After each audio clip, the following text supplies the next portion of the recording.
কথা পরে বলবো, ভিডিওটাকে ভালোভাবে দেখো।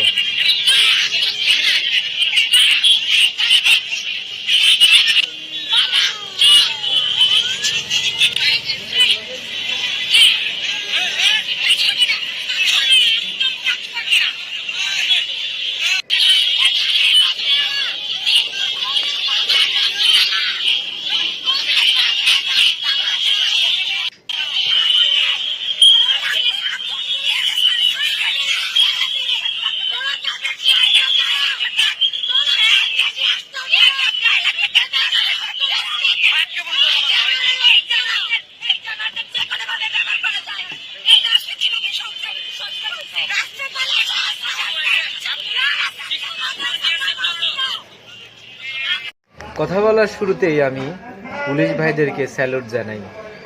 তারা এতটা ধৈর্যের সাথে এই পরিস্থিতিগুলো নিয়ন্ত্রণ করে। আমরা 24 জুলাইয়ের আন্দোলন দেখেছি, আবার এখন জুলাইয়ের পরে শাহবাগীদের আন্দোলনও দেখতেছি। অসহায় পুলিশ নিজের দায়িত্ব পালনে কখনো লাঠি খাচ্ছে, কখনো বাহবা পাচ্ছে।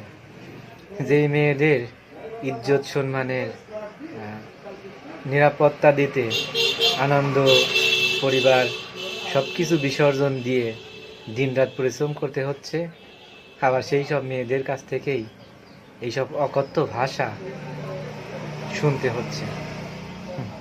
কি বলবো, আসলে এইসব মেয়েরা উচ্ছিষ্ট থেকে জন্ম নেয়া। আপনাদের মতামতগুলো কমেন্টে জানাবেন।